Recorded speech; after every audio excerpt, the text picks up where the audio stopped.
The U.S. Senate has devoted an entire hearing to alleged Russian meddling in last year's election, and RT got a special mention. These active measures have been supported by state-controlled Russian media, including RT and Sputnik. Was there any evidence of Russian involvement in the UK most recent elections? Of course, both RT and Sputnik made their effort to have an effect on the election.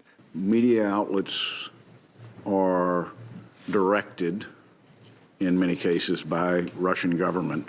I have no direct evidence to say that the particular narratives that we see in these outlets during the election period in UK would have been directly directed from Kremlin. RT's Alexey Yaroshevsky has more on that Senate hearing.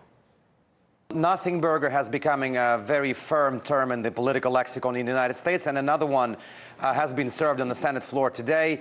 Despite, all the scary sounding things like Russian meddling in the elections worldwide, and this whole 2.5-hour session was dedicated to that, talking not only about the past election where Russia allegedly meddled, but even the future ones where Russia will definitely meddle. And some of the wording, of course, on the floor was very tough. Russia's blatant interference in the United States 2016 presidential elections was unprecedented in both scale and scope. Many have said this is actually the crime of the century. If you think about it, it is. Russia has interfered, or an attempt to interfere, in elections from France to the Netherlands, from the Balkans to the Baltics. Russian interference in European political space is strategic. Do you have any doubt that Russian interference is driven by Putin himself? No doubt about it. Ambassador? The same answer, no doubt. No doubt. None. So somehow, without any shred of evidence, they have linked this all to Putin himself. Nonetheless, the list of countries, as you've heard, is very wide. Those countries allegedly affected by the so-called Russian meddling, hacking, and all those things.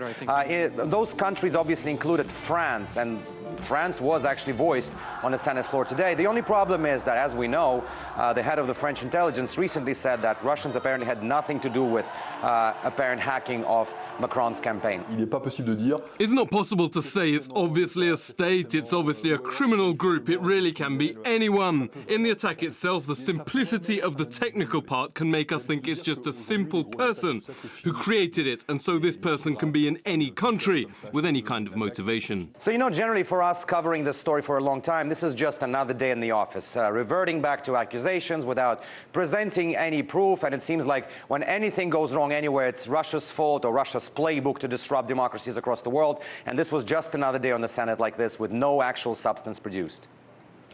Private investor and writer Charles Ortel gave us his take on the allegations against Russia.